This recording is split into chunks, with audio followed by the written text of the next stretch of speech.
อากาศกับบ่ได้ร้อนแห้งนะทุกคนอากาศเย็นเด้อทุกคนเนาะนี่ว่าเสียงก็จะพาทุกคนเลาะเที่ยวชมเบิ่งบรรยากาศเที่ยวคั่วๆแหละเห็นมีผู้สาวมาไล่อยู่ได้ผู้สาวน้อยงามๆสาวแขวงเวียงจันทน์เนาะ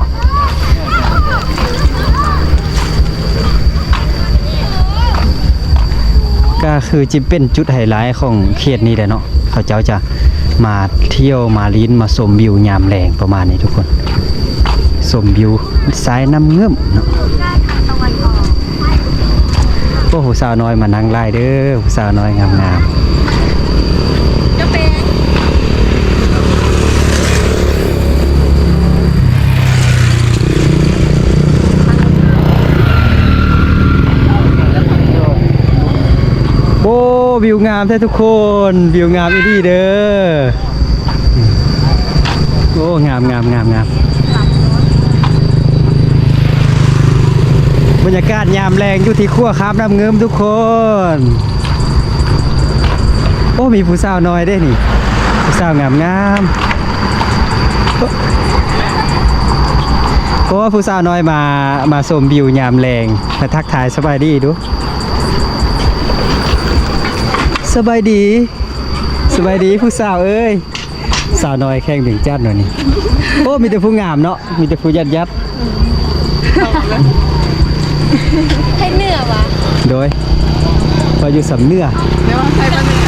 ออยู่สำเตอแม่อยู่บ้านคนใส่นี่มีสาวสำเนื้อเผื่อนี่ฝากถ่ายรูปหน่อยนึงกันนั้นยังถ่ายกันอันนี้สาวเบี่ยงจันทน์บ่สาวแข่งเบี่ยงจันทน์โอ้ยังเฮียนอยู่ป่ะเฮียนอยู่ซื้อเลยน้องไอ้ท่ามเลยดูโอ้นะฮักเป็นพิเศษเลยนี่โอ้ขึ้นเนาะขึ้นกองวาวเสียงทุกคนโอ้มีแต่ฟูนะฮักทุกคนเนาะเขาจะอ้ายเนาะนี่สาวเวียงจันทน์สาวแข่งเวียงจันทน์เมื่อเนาะจุน้องก็อยู่บ้านนี่ป่ะมาเฮียนมาเฮียนนั่นเลยนี่ฮะเฮียนเทคนิคโอ้มีโรงเรียนวิชาชีพอยู่นี่บ่ที่จริงเป็นสาวไทยเลยเด้นี่สาววันเกินโอ้ยสาววันเกินยังคอยวะสาววันเกินยังคอยเนาะโอ้ยอายหน่อยนึงดูสาวงามมานั่งชมวิวมาทักทายสาวสำเนื้อสบายดีโอ้ไปทางเรือมาก็ยังปากสำเนื้ออยู่อ่ะนี่ก็ยังหันมาเลยโอ้น้องมาเฮียนอยู่นี่ได้จักปีแล้ว3 กว่าปีนี่เฮียนนั่นเลยน้องถ้าเฮียนวิชาชีพเลยวะยังยังเฮียนสามัญนี่บ่ม.เลยแล้วเนาะม.5เก็บจบเนาะอีก2 ปีเนาะบ้านน้องอยู่ทางเด้อบ้านน้องโพนใส่บ้านโพนใส่สำเนื้อพุ่นน่ะโอ้สาวสำเนื้อไปตีเหลือก็ยังยัดคือเก่าเด้อทุกคนน้องซื้อนั่นเลยกี่ชื่อทำน้องทำน้องทำอยู่สำเนื้อแต่มาเฮียนอยู่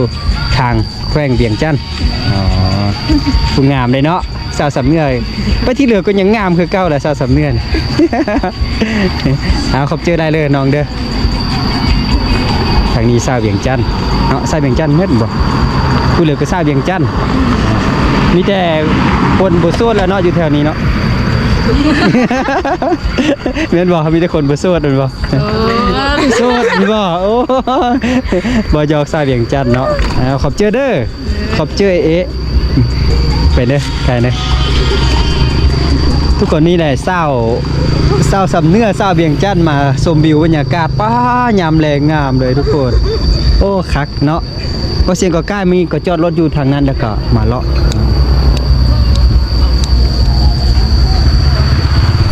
โอ้คักเลยทุกคนบรรยากาศยามแรงที่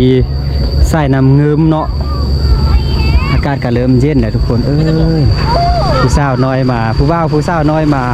นั่งชมวิวเนาะทางนี้กับผู้สาว